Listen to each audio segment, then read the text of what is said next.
Welcome everyone to another awesome episode of the Average Ontario Anglers Fishing Podcast. Today we have another super cool episode because we have a super cool guest. 100%. Now we have, hey, you can't say that anymore. I have to edit those out. We said it way too much in season 1.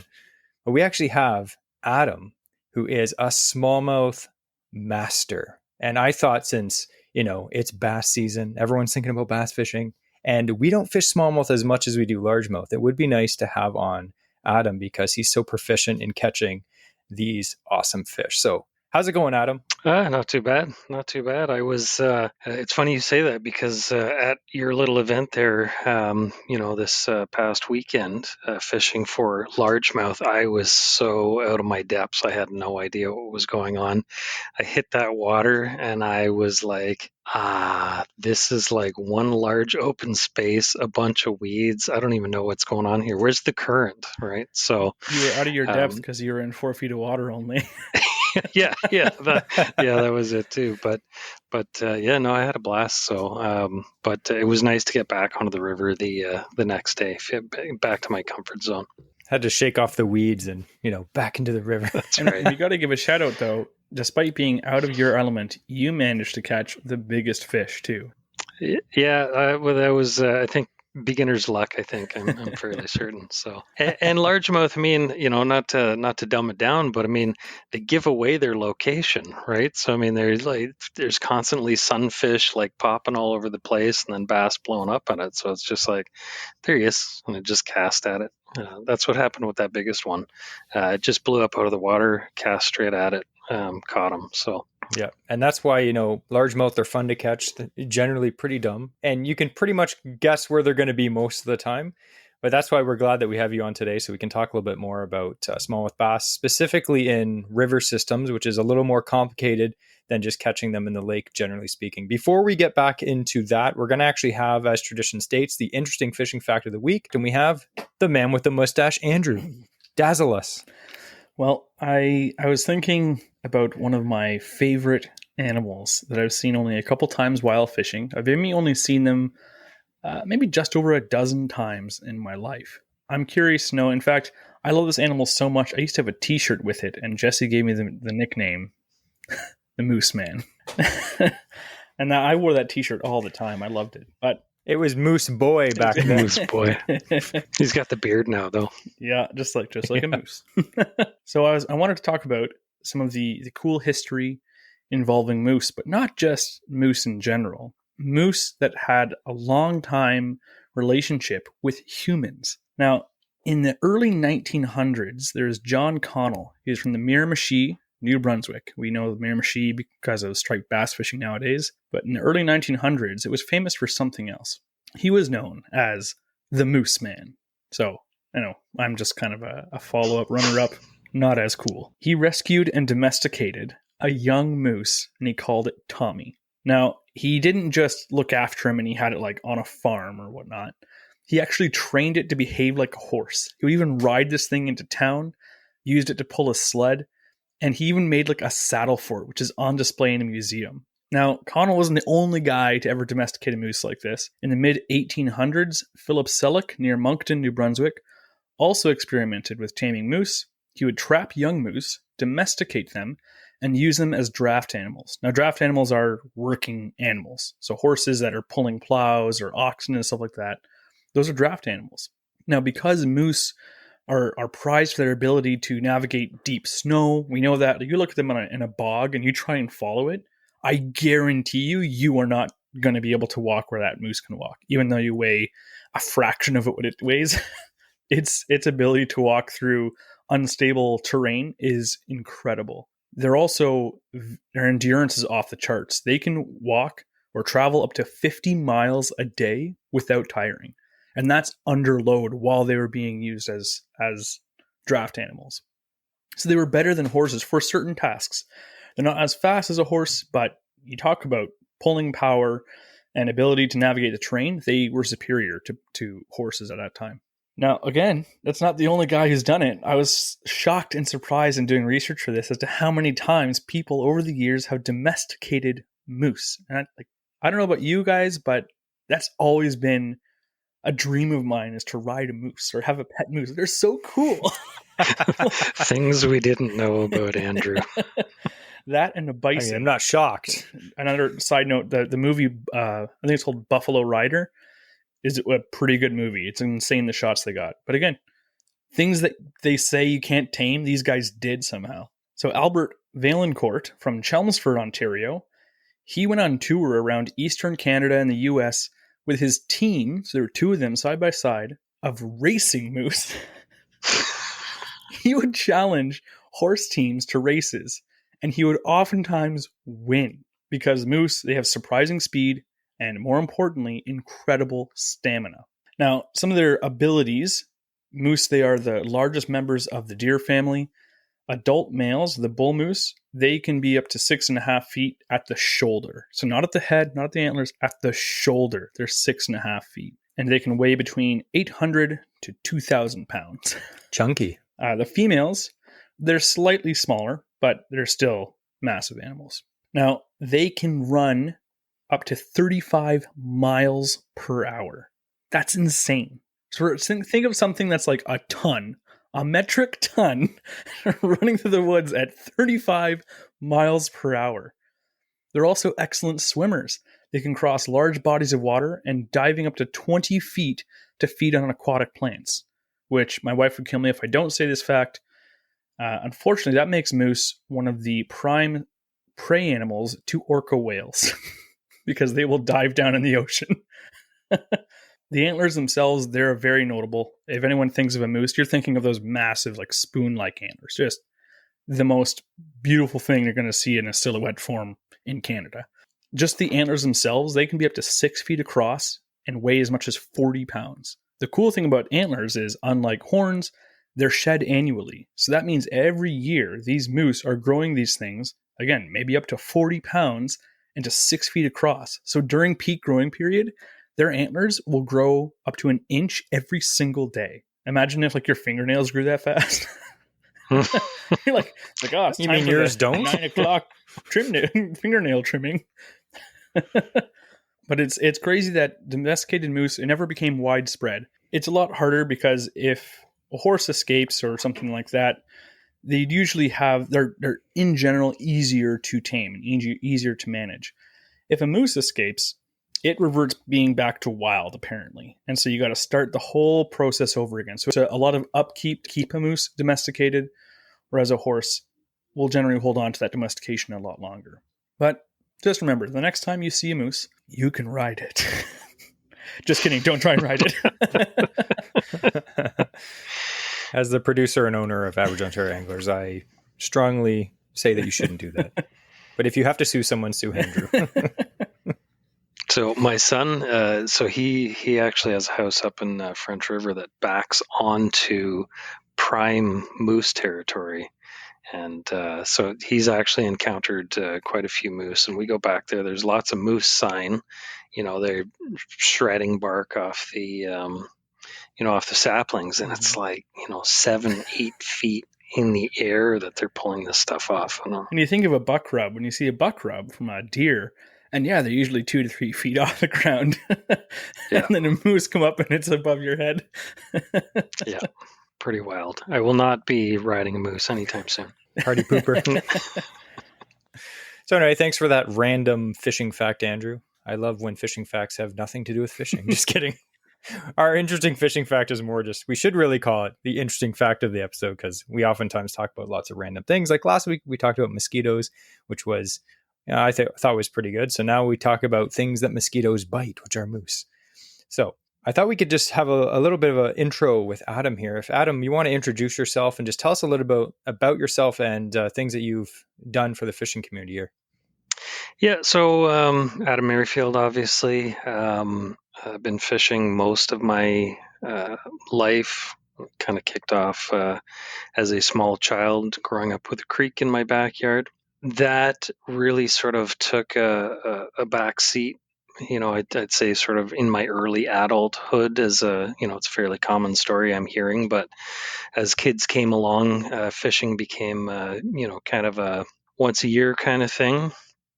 And it wasn't until my kids got a little bit older and sort of more self-reliant that I really wanted to kind of explore getting back into fishing, but really sort of mastering, the aspect that, really appealed to me. And that was sort of getting back to those smaller bodies of water after, spending a number of years kind of fishing lakes and reservoirs, surprisingly for largemouth bass.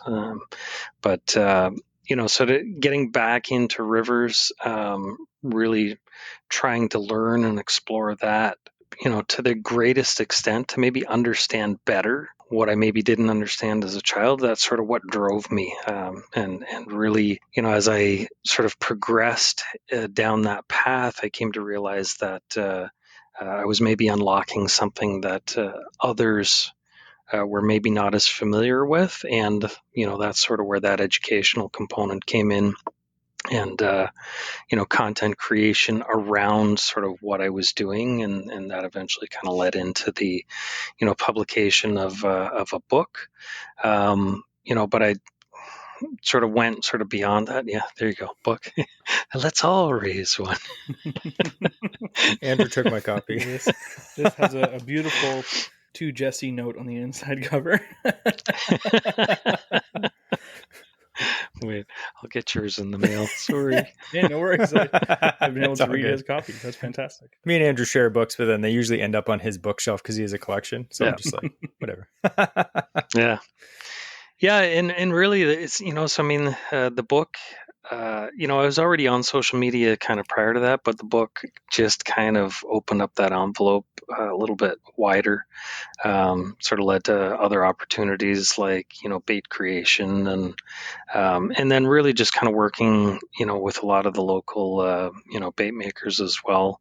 The community that you guys have been really promoting through your social media and through this podcast. I mean, they're all the same folks that I've been able to engage as well.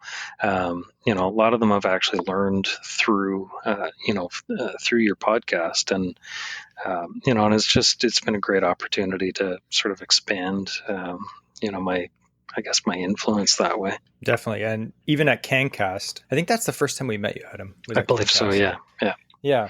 It was great to see not just a few people, but a lot of people walking with your book in their hand. Yeah. Which is great to see. Cause like we got the book last year. We read it. It's a fantastic book, has great pictures in it. It's a super good book. And then we were at CanCast. We saw tons of people walking around buying it. We heard tons of people on social media. We at the fishing meetup last week, I recall several people being like, "Hey, I have your book. I bought your book. It's great." Mm-hmm. So again, if you guys are listening to this and you don't have this book, definitely check it out. We'll put all the links below. Support Adam. It's a great book. It's a great read. You will learn something from this book. I know we talked about it last year. We gave away a few copies. It's fantastic. Is there a second book coming in the future? Maybe wink, wink. There is. I'm well into it. It's going to be a different take. I actually have a couple of books in mind, but I think where I'm headed with this one is really my personal quest for that sort of 23-incher. I'm getting close, haven't quite got there. So it's going to be more about my own sort of personal thought process and the stories behind the bigger and bigger and bigger fish that I'm catching. So that's actually one of the prime reasons why you've seen the change in content on Instagram this year, is specifically because the first book was written mostly from memory. The second book, I'm actually trying to capture all the content to actually help me figure out kind of what went into that catch that day. So I'd like to take it from that perspective, a little bit more personal, a little bit more storytelling. But I've actually reached out to quite a few folks, some of the big heavy hitters, some of the big sticks, the river sticks out there. You don't need to butter see us if up. they, yeah, that's right. So I've reached out to some of the, big river names out there to see if they'd be interested in actually doing some interviews and sharing their stories as well, and really just kind of putting together, a montage of what it took to get the biggest fish in your sort of arsenal. So really I'm writing the book that I wanted to write the first time around, but due to self-publishing constraints, like, that's as thick as the book is, right? I'd like to go considerably thicker than that. More pages, more story, more details. But yeah, it's well underway. We're getting there. No promises that it's going to be, this spring or the spring after, but I'm going to spend a bit of time to, focus on the book that I want to make for myself. Awesome. And one thing I appreciate about your book, and we hear this a lot about like our podcast, people be like, I love your podcast because it's information that is relevant to this area, like Ontario. Now, your book is relevant to not just Ontario. I'd say you could, take that into the States as well and other places in river systems for smallmouth. But it's always good to pick up a book and be like, this guy lives here. He lives where I live, and he's fishing for fish that I want to catch. That to me, it's more relatable. And, the bait choices and everything. Like we always look at like magazines, like, oh, bass fishing magazines, and it's guys fishing down in Florida. And you're like, that's cool, but that has nothing to do with the way that we're going to fish up here. So it is good to have that relatable content. So we're huge fans of that. Even having something that's a bit more modern too, because I know like I have a lot of like old vintage books, but even the Scientific Angler, stuff like that. I grew up reading those. I still have them on my shelf. But when you're talking about bass fishing and they're like, oh, use a long rod like a 5.6 pistol grip, like all these different things, they're so outdated. Yeah. And to have something that is based off of with fishing pressured waters these days, not something that was pristine 60 years ago, using techniques and stuff and information that is relevant not only to area, but really to timing. Yeah. Well, and at the same time too, like there are classic techniques that I cover, classic baits that I cover. None of it is trendy. I mean, I'll follow the odd trend here and there, but I mean, for the most part, your basic kit that you can get at, Canadian Tire, Walmart, I mean, that's usually good enough, right? So, and that, this first book was based on that premise that I need this to be accessible to the 3 kids that I saw, wading through the river, just on Saturday, who were honestly out fishing me, because they're checking MEP spinners, right? So, that's the point. The point is this book needed to be accessible, to anybody of any financial means, and really just bring the joy back into fishing, and not emphasizing that you need electronics and a boat and the latest Sims waders, and you know what I mean? Like it just had to be, down to the basics. And honestly, the fishing pole that you got sitting in your closet is probably good enough. The ugly stick that that Jesse sold you at sale is probably good enough. And and then throw in a 1/4 ounce jig head and a grub, and you're going to catch smallmouth bass. Before we get too into some of those like techniques and lures and stuff, I thought we could kind of talk about you're talking about in their second book that you're writing, you're kind of talking about, the personal accomplishment of catching that big one. I'm sure a lot of us that go fishing, bass fishing, muskie fishing, whatever, that's what drives us, is to learn the fish better, learn their behavior, learn where they are, learn how they react to different things, so that we can consistently catch fish, but also consistently catch larger fish. That's everyone's goal, is to catch, that whopper, right? That big fish that you can brag to everyone about, or beat your family record or whatever, maybe beat the Ontario record, who knows, right? So I thought we could go into a little bit about smallmouth bass fishing.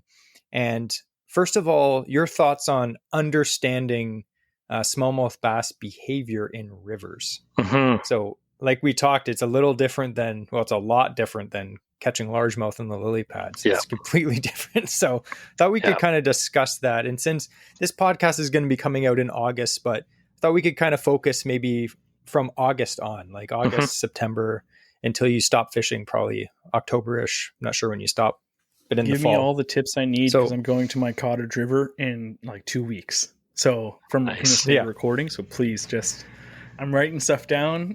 I want to get some facts straight from the source, even more the source than your book. So this is the perfect time then. If it's coming out sort of near the end of August, that's when the fishing is going to absolutely light up. So kind of right now in the phase we're in right now, you got to worry about sort of time of day, sun position and whatnot. But as you sort of get to the tail end of August, that's when they're starting to feel that need to kind of feed up for the fall, right? So the days are getting shorter. Probably some of the evenings are getting a little bit cooler by this point as well. So one of those telltale signs is if you get up early in the morning, you'll start to see a lot of the mist, right? The river valley is kind of shrouded in a mist.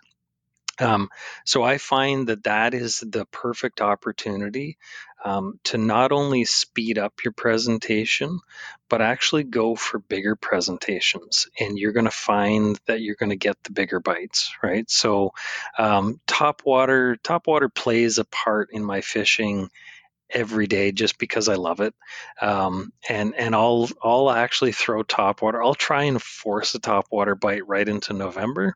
Sometimes I'm successful, but especially late August, probably till mid-September, topwater is going to be on fire.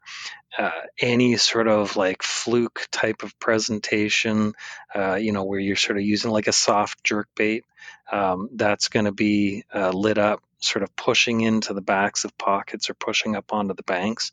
If you see a lot of like bait fish activity on the bank, follow them there. Throw in a fluke, throw in a topwater, any kind of moving presentation. Spinner baits, like with the bigger blades at that time of year, is going to start to produce for you. And then of course your standard presentations like moving along the bottom with a jig is great, but if you don't have to spend the time kind of working the bottom, don't bother. So like I find middle to top of the water column at the end of August is just key, and it's a fun way to fish, right? So you can start throwing chatterbaits. I know you guys love chatterbaits quite a bit. Spinner baits, underspins, but bigger profile underspins, and of course swim jigs. Pretty much anything that's going to move, and don't be afraid to move it fast. As long as the nights are starting to cool down and sort of at least in the morning and in the evening has the water feeling a little bit cooler, you're going to be able to move as fast as you want. Even right now, like I'm moving baits, like I'm just trying to reel it in because I didn't like the cast and I want to throw. So I'm burning that bait in, and I'm having fish just chase that fast enough that it scared me, right? So, don't be afraid to move the bait fast, right?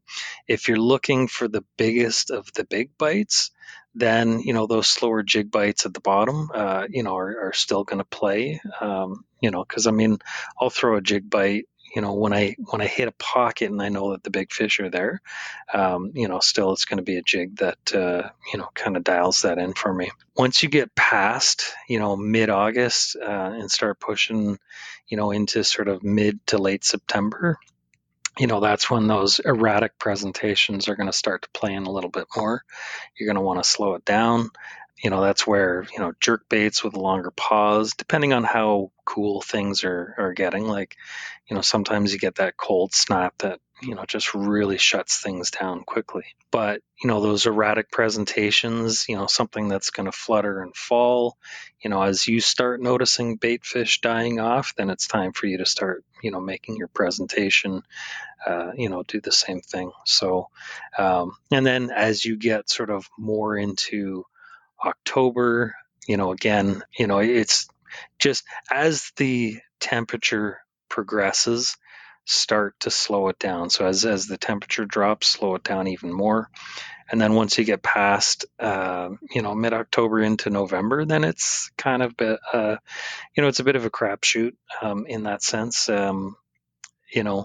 Really slow presentations, but then sometimes based on weather patterns, you may find you can speed it up for a day or two as well. It's similar, like we've been getting into muskie the last few years. It's similar with a lot of species like muskie, like, late August, again, that's that first few days when you get those cold mornings and the fish are just like start feeding like crazy into September. And then after October, everything starts getting colder. And then still catch fish, but you got to go slow. So Yeah. those are good tips for sure. Speaking of rivers, so if you're someone listening and you've never fished a river for bass, explain kind of in easy terms the difference between river fishing and lake fishing for smallmouth bass. Yeah.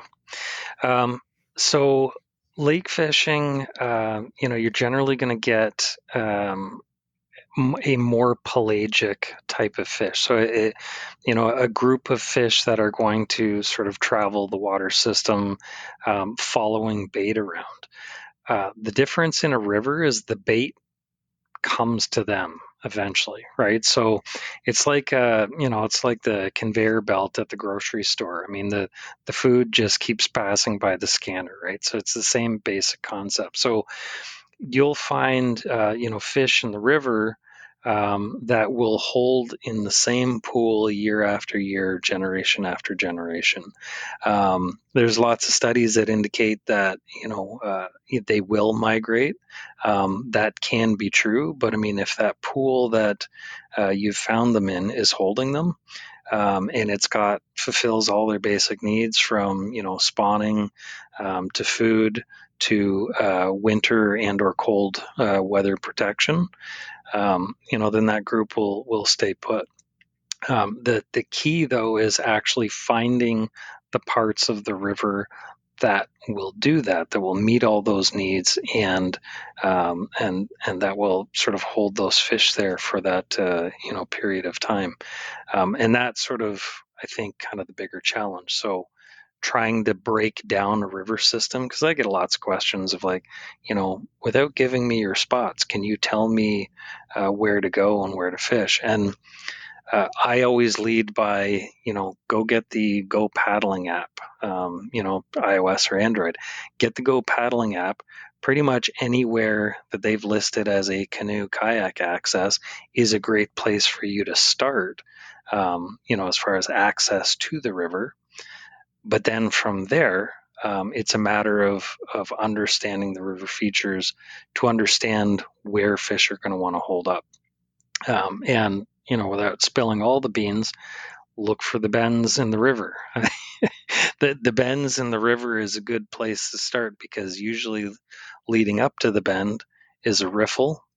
And then closing out the bend is a glide, right? And everywhere in between is the riffle, the run, the pool, and the glide, right? And that's sort of key. If you can understand that about rivers and understand which portions of those or which select combination of those is likely to hold smallmouth bass, then you've unlocked all the secrets there is to know about river smallmouth fishing.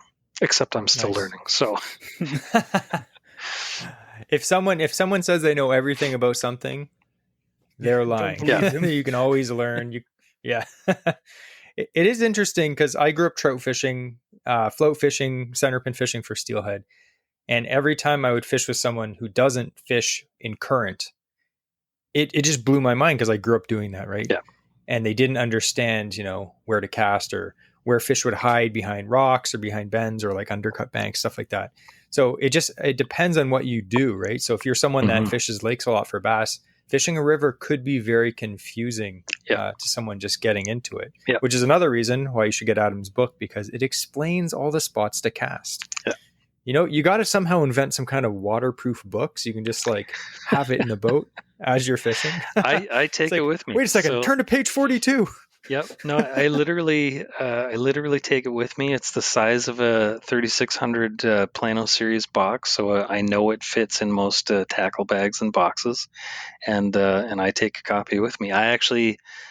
So I start out the season with a copy, and then it stays in my tackle bag. And then last year I gave it away at the end of the year. Had all my notes in it. I plan to do the same thing this year, except I just gave away the copy to a young guy that I saw fish in the river. His mom brought him to the river, and she was asking me questions about where to go, and so I just gave him the copy that I had with me. So he's like, "Thanks for the soggy book." You're like, "I dropped it a few times. I'm sorry." Don't smell it and wash your hands afterwards. Deworm between the pages. That's a great point about the Go Paddling app, because that is an app that I started using maybe 2 years ago. It's a fantastic app. I found a lot of not only great fishing spots, but also access points that it would have took me a long time to find myself. One word of wisdom, though, if you're using that app, is make sure you double check. Some of the access points aren't legit. So find the spots, but also double check, because sometimes they're just randomly on people's property or something. But it is a great app, and there's so many good spots in Ontario to fish. You literally zoom out in Ontario, it's just like millions of dots on that map of spots that you can possibly fish. That's why I hate when people are like, oh, give me a fishing spot. It's like, dude, they're so easy to find. Like, just download this app, or just look at a river that you want to fish near your house, download this app and zoom in, and I guarantee there's probably going to be multiple access points on it if it's a decent sized river. So it's that's the first part, is finding somewhere to fish. And like Adam said, there are a few spots you're going to have to look for on the river. Right? Yeah. And, so the Go Paddling app, I will say that's where you start. That's where you get on the river. I wouldn't suggest, for the most part, that people fish exactly there where the app brought them. It takes, you've got to travel upstream, downstream, whichever direction you want to go. But get away from the bridges, right? Get away from, the spots where, if you see a well-worn path there, and a bunch of worm buckets, worm styrofoam on this side of the river, chances are those fish aren't interested in kind of looking at what you have to present, right? So move away from the bridge, move away from those access points that the Go Paddling app brought you to. Move on to the next riffle, the next run, the next glide, the next pool, and start exploring there, and just kind of keep moving that way. Break the river down in that way.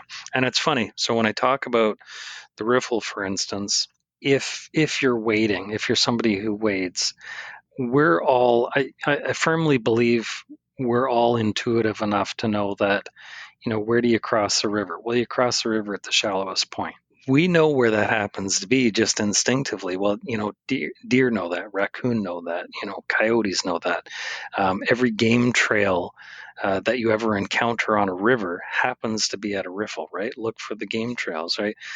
Cross at the riffle, walk on the inside of the bank. These are all things that, as a natural animal, we tend to understand the mechanics of rivers, right? It's a matter of getting off of the bank and into the water. That's what actually kind of unlocks that and opens that up for us. So that's one word of advice I can say. If you're going to go looking, don't go looking to just stand on the bank. Get a pair of old tennis shoes or Sims waders, whatever you have available to you. Get yourself in the water, start walking the length of it. Practice water safety, but get in the water and explore. That's what's going to make all the difference. Yeah, because even fishing anywhere where we fish, even in the lakes, you generally do better when you get away from people. Yeah. When you get away from the spot that, you maybe right near the boat launch, there's a big log in the water. You're like, oh, that looks good. Every single angler coming past that log has probably cast at that 5 or 6 times, 25 times in the morning, 25 times in the afternoon, 25 times in the evening, every single day. So it's definitely worth it. Now, I noticed you're talking about wading. I know some of the rivers that you fish they're not tiny. They're a little bit bigger. Is this something that you can fish from some kind of a watercraft? So regardless of the size of the river, I actually do spend a lot of time in a watercraft, kayak, canoe, any small sort of personal craft. But I don't want to give the illusion that I never leave that watercraft. I usually just use that as kind of the means to get to where I want to go quickly. And then I hop out and I sort of wade around the area. But for most of the water that I fish, I'll fish from my canoe, but I do have to get out quite regularly to line my canoe over the riffles to, any sort of portaging that I need to do. I did notice your canoe when I saw it the other day. It was well used. Oh yeah. Some big pegs on that thing. Yeah. So it's funny. It's actually just 9 months younger than I am. So the date stamped on it is December 13th, 1974. So it is a just about 50 years old. So it'll be 50 years old soon. So The stories that boat could tell. yeah. So, but it's great. I That's mean, awesome. I picked that boat up.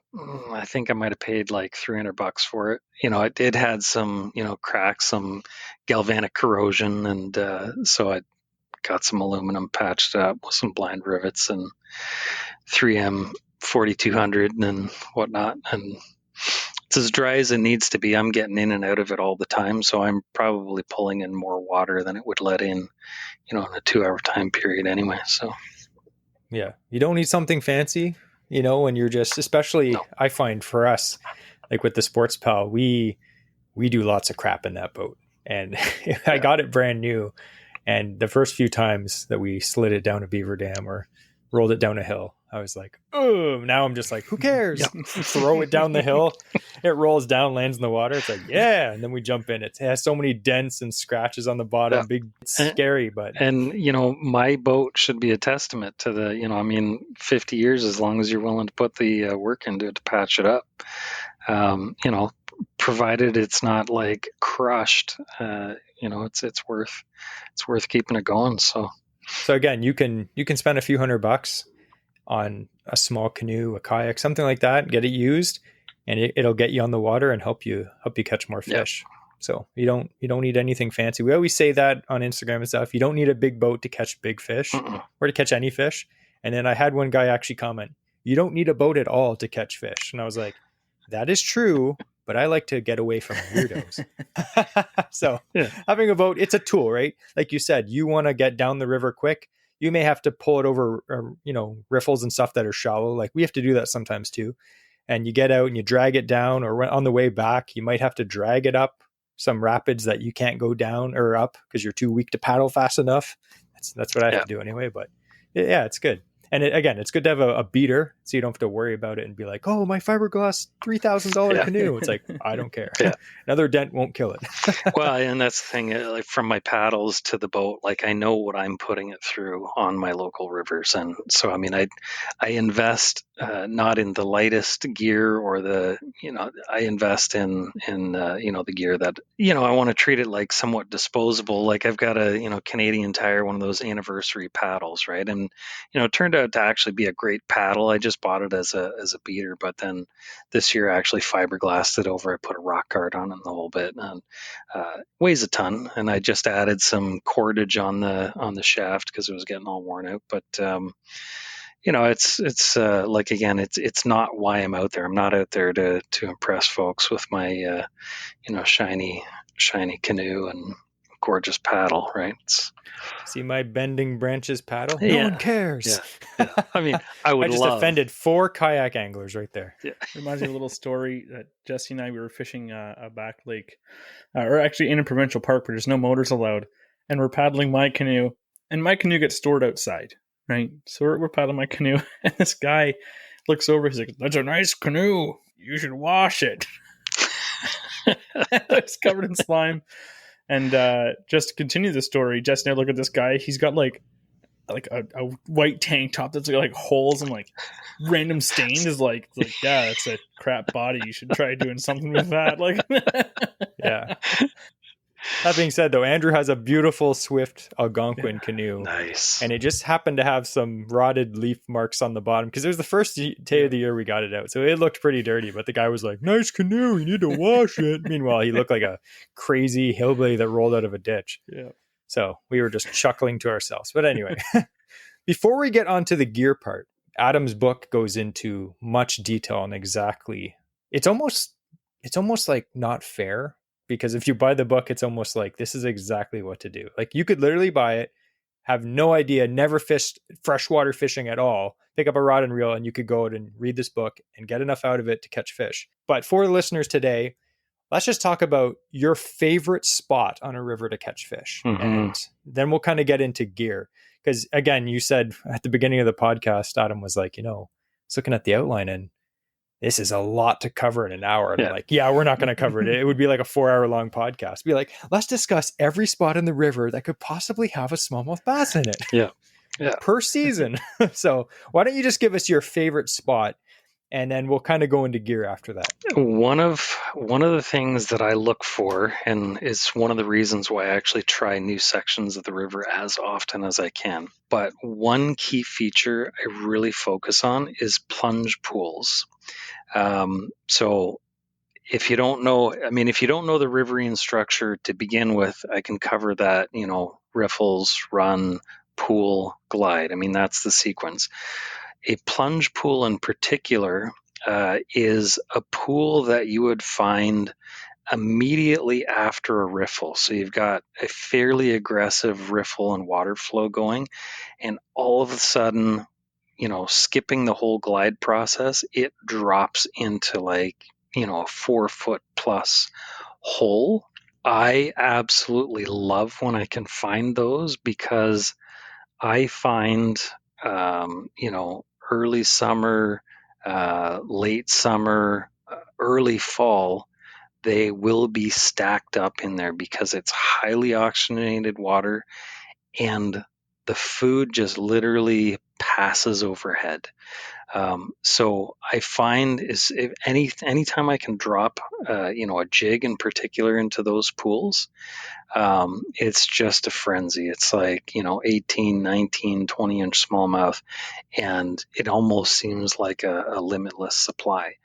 Plunge pools are difficult to find because you need to have the exact bottom composition to actually make that happen.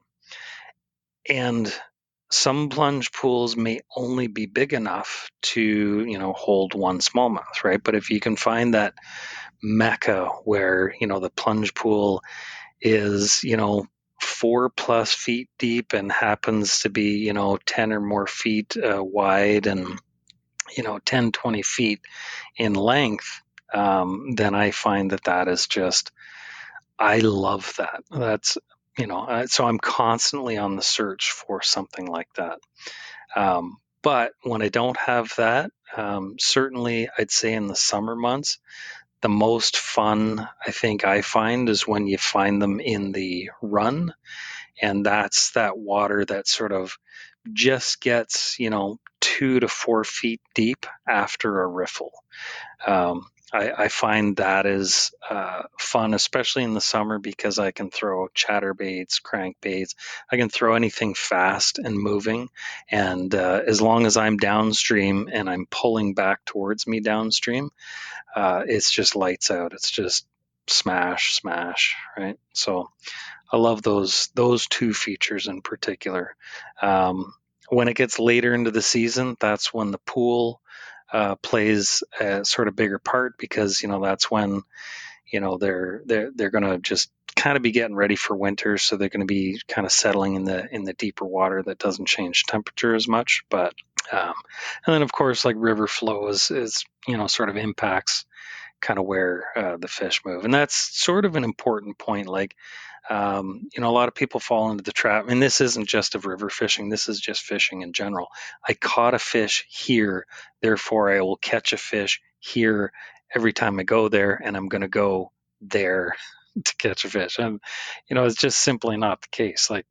Fish of all species, they'll move based on forage and weather conditions, and so smallmouth bass in the river are no different. So you do have to constantly look for them, again, with the exception of a plunge pool. I think a plunge pool at a certain time of year when the water temperature is just right, I'm always going to find them in a plunge pool. See, you hear that, people? Adam just told you the hot I know. spot of where to catch fish. It's literally, I spend my days chasing plunge pools, and now people know the secret.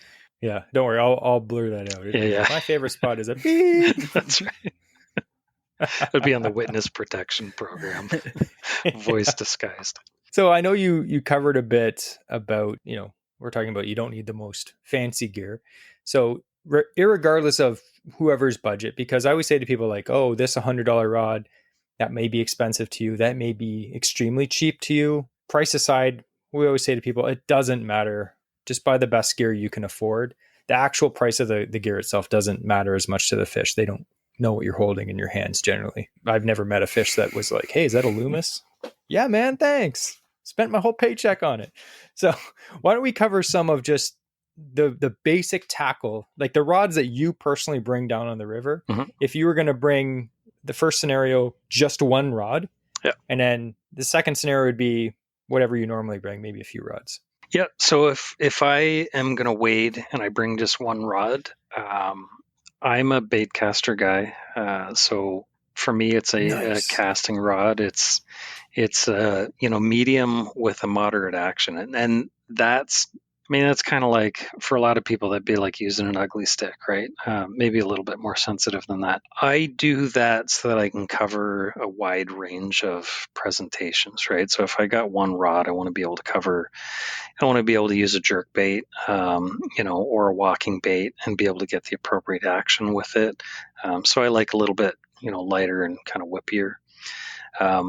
If I'm going to go with more than one rod, it's a medium heavy, right? So medium heavy, fast, extra fast action, and that kind of covers those two rods there.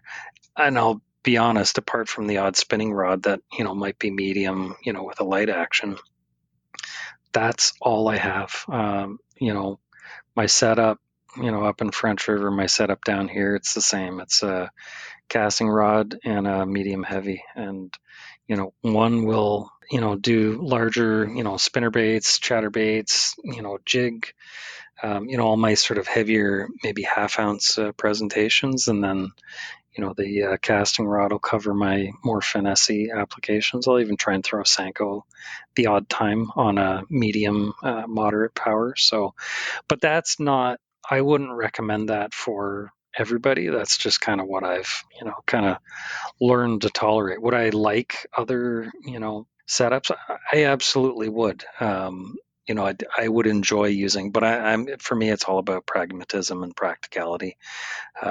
And I also make a little bit of a game out of, maintaining the cheapest possible setup at all times and using that gear forever. Like, I don't know if you guys have ever noticed, but I have some content where I'm using this old Shimano. Actually, it's right here. Shimano Casitas. Casitas. Yeah, That is old. Wow. Yeah, it's old. I don't know if I can put the sound on it, but I finally took it off because I couldn't stand it anymore. But it grinds and it squeaks and it's like sounds like one of my reels right now. Yeah, and it's for me it's like, again, like you say, I mean, the fish don't care, right? So, but I've got you probably see from some of my content, I've got a fairly entry model Abu Garcia, Veritas rod, and it's actually fairly old. I've replaced probably most of the guides on it. I've got an old Fenwick that's probably got half the guides replaced on it. So, and it's not because I couldn't go out and get myself some better, more modern or lighter gear. It's because it's like, how long can I make this stuff last for? And I definitely hit the limit on the old Shimano, but yeah, I mean, I don't, I do not buy the high end gear, not because I'm opposed to it. It's just, for me, I don't know. It's a mental game. It's like, can I catch the biggest fish on the crappiest, not the crappiest, but like, the most sort of tried and true, like Black Max 3 reel. Like, how many fish I've caught on that Black Max 3, and you can tell any parent to go out and buy their kid a Black Max 3 and they're not going to bat an eyelash, right? So sounds like me with vintage but what baits. would I like using the oldest baits I could possibly can find. Yeah, right. You know what? Actually, I should have brought this for you guys. I know the listeners can't see this, but it's an old what's that? Devil's Red Horse or something like that. The crazy Smithwick's Devil's Horse. Yes, that's messed that all up. Yeah, I've got that. I've got a bunch of other stuff. I don't use it, but I should give that to you guys. But I mean, what would I recommend that people get? I mean, we're here in Canada, like, spinning rod and reel is king. I mean, I'd recommend somebody, get a medium heavy medium to medium heavy, extra fast action, spinning reel, and that's going to let you cast the smallest, baits, the biggest baits, and you're probably good. But it's not about the brand names. Get yourself a ugly stick. Shimano Sojourn. Get whatever you want, right? Yeah. Like I like the point you said, like, it may not be the best to chuck a stick bait on a crankbait rod, but you can do it. Yeah. Like, it's just whatever, you can tolerate on that. Like, I'm sure we've all done that where we're fishing and we only have one rod with us and we're like, oh man, I want to chuck a jig, and all you have is a crankbait rod. You're like, well, let's see what happens. Yeah. And guess what? You still catch a fish. Is it the best for that? No. Does it work? Absolutely. Yeah. So don't have to worry as much about the gear. It's more about the presentation than anything. Yeah, right? the presentation and the cadence is key, right? I mean, that's what I've learned over the years, right? I find people struggle when they don't have the cadence down right. And I'm actually the same. Like, I've mastered the smallmouth cadence to a point where I actually find it very difficult to catch any other fish. I've spent years mastering an anti-pike cadence so that I didn't have pike biting me off anymore, to the point where I actually find it very difficult to catch pike now. That may not be a bad thing, honestly. That's interesting. Most of the time. Growing up, my dad and I, we would fish, again, the cottage, fish Algonquin Park. We would fish, and all we ever caught was rock bass and smallmouth. That's it. That's all we ever caught. Maybe a random walleye. We never caught pike. And for years, we didn't think there were even pike in these waters. And then as soon as I get old enough, Jesse and I we're trolling spinner baits, and we're just catching nothing but pike. Like, the water's filled with them. But I don't know what changed, but all of a sudden I went from fishing the same water and we caught a bunch of pike. But for years growing up, we didn't even know they existed in that river. Yeah, it's all about the cadence. And I spent years observing exactly what would turn a pike away. Because, up in French River, the water's clear enough, and especially if you're using like topwater presentation, you can actually watch. I mean, it's kind of like, when you raise a muskie, right? So like, I would watch exactly how long of a pause would make them turn back around, and how short of a pause would bring them back again, right? So I mean, I mastered the cadence just so I wouldn't get my lures bitten off. I don't expect everybody to sort of get that scientific about it, but yeah, I really struggle. Apart from just moving spoons really fast in a consistent speed, I actually struggle to catch decent sized pike. I can always catch hammer handles, but so That's interesting. I've turned myself into a one trick pony. So. That's okay.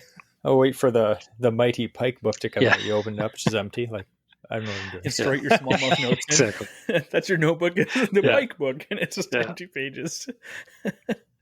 Well, yeah. I mean, somebody joked after this weekend. Somebody joked about, oh, do I smell another book coming on, like Catching Mighty Largemouth? And I'm like, it'd be a really short book, like one page, cast at weeds, the end. That's generally, I'd say, like 80% of it for me anyway. I thought before we end, so we do have a few question and answers or questions that we got from people on Instagram, but before we do that, I thought we could just briefly go over conservation and ethics. Yeah. Because I know you're really big into that. Yeah. If you could discuss, I know bass aren't generally something that a lot of people eat. Some people do. We have nothing against that at all. That is your right if you have a fishing license.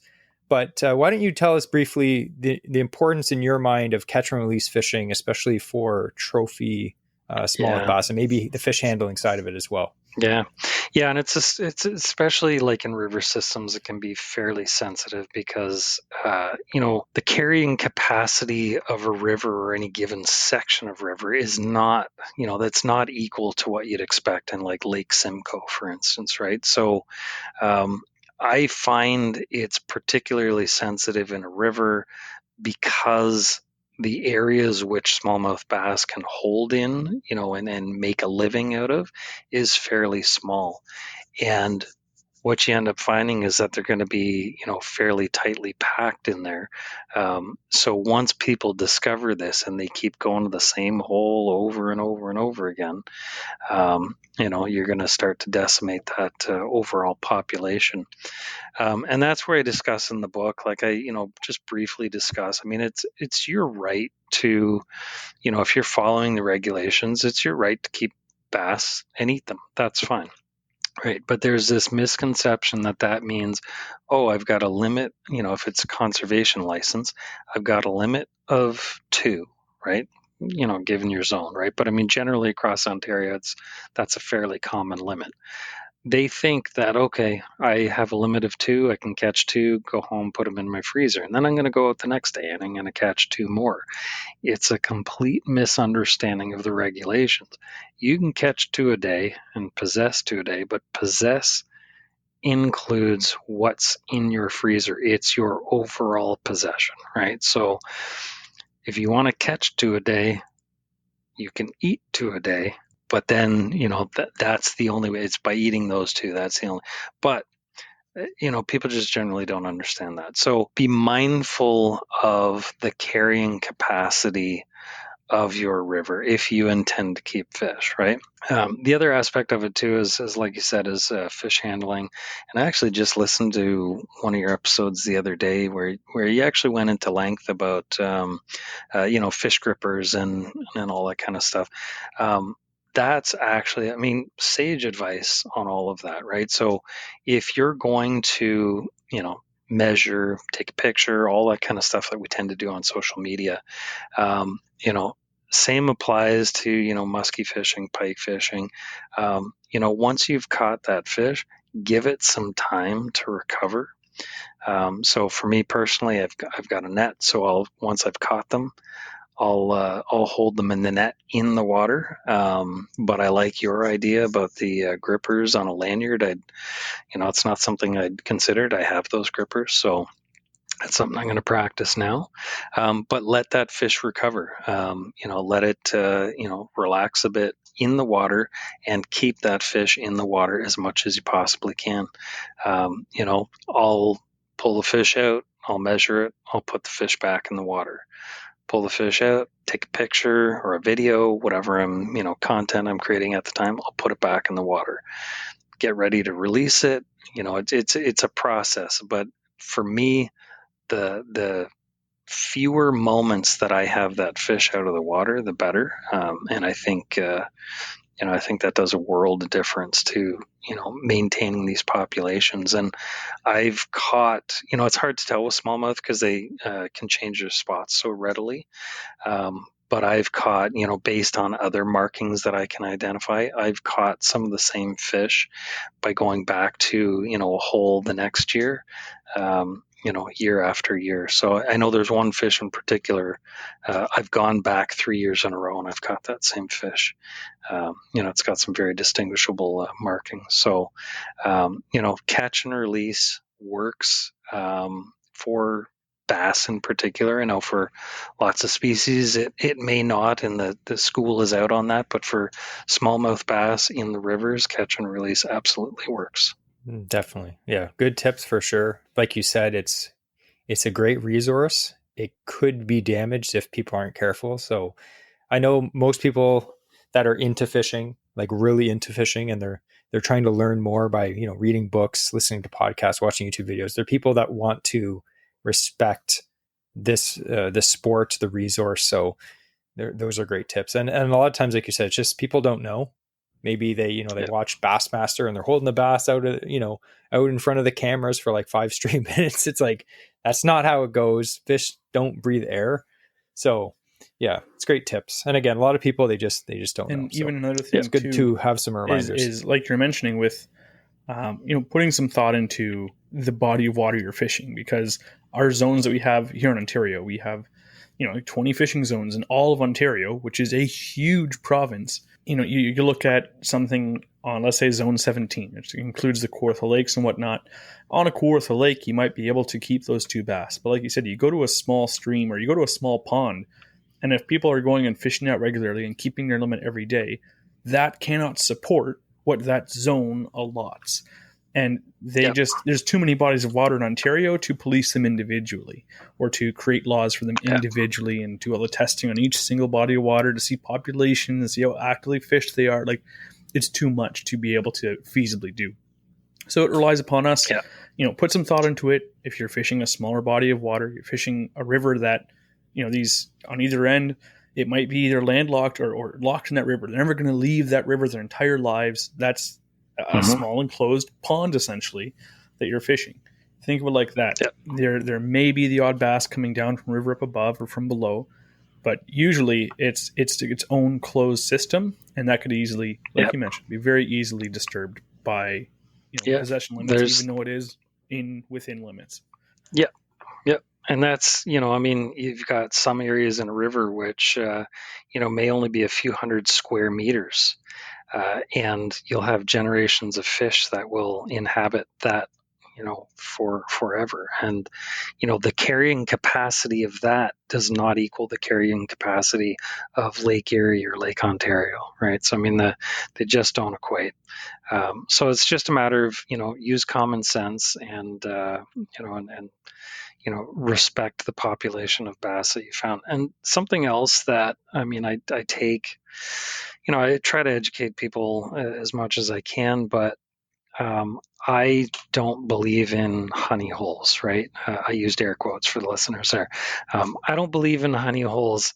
Smallmouth bass, nobody's accused them of being, overly intelligent. But they do learn, right? So, we've all heard of spot burners and, people go out to the same spot day after day. I've been guilty of it, as a younger adult as well. But I will find a spot if I know that spot produces. I might come back one other time later in the season to see how that spot behaves under different circumstances or different conditions. But otherwise, I won't come back to that spot for another year. I have that opportunity because I'm surrounded by rivers. I don't, not everybody has the opportunity to, they can just go out to their local bridge and fish the same spot day after day. I get that. That's fine. I'm fortunate enough to be able to move around, so I do move around. And for me, it's the game of trying to find the bigger fish, right? But I try as best I can to sort of respect, each, honey hole, for what it is. And I try not to burn that out. And, when it's at all possible, I try to encourage others to do the same. Obviously, when you're just starting out and trying to explore and trying to learn, you're never going to learn if you're going to a different spot every single day, right? Obviously, to understand that first spot, unlock that, get that under your belt. But once you reach that level, I think it's worthwhile continuing to move on as often as you can. Good tips for sure. I don't want to rush this along. Again, this podcast could be like 3 hours long for sure, but I thought we could just get into our Q&A. Yep. We put up on our Instagram. Make sure you follow us on Instagram. Make sure you follow Adam on Instagram as well. Again, I'm going to link down in the show notes all of Adam's information. So if you want to check out anything, his social media, his book, anything like that, it's going to be down in the show notes. So here are some questions that we got from Instagram. And I thought since we're going a little overtime right now, I'll just give you the question and then you can answer in 1 or 2 sentences. Yep. Now, me and Andrew cannot do that. Yeah. We're the worst at that. Let me explain why that is. Yeah, let me explain for 4 hours. So I got a question here from Thomas at River Smalleys, Ontario. Yep. What are your top 3 Ontario rivers? He knows what the top 3 are. He knows, I know. Yeah, so I would say I'd probably definitely put Nith River at number 1. I'd probably put Maitland at number 2. Number 3 is going to be tough. It'd be different than his, but I'll have to say Grand River. But Saugeen would be a close 4th. I'm writing all these down for when I go fishing next month. Here's another question from Thomas. I normally don't read 2 from the same person, but this is a good question. So he said, do you think that Ontario's fishing regulations need to be updated to be more management based? Absolutely. Absolutely. I think the zone system is antiquated. And I think the guiding principles behind each zone is antiquated as well.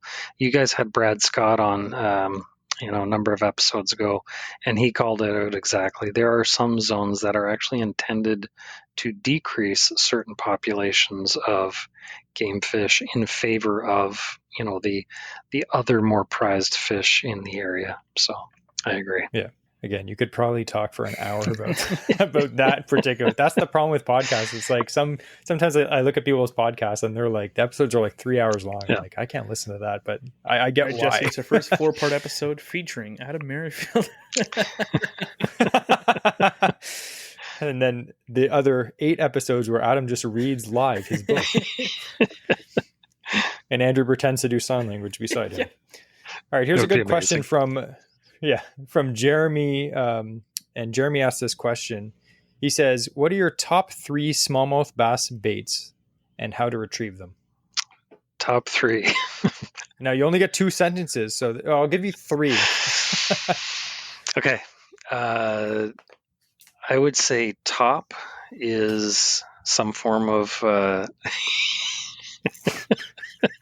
Yes. Grab my black. Yes, it would be a popper. Yeah.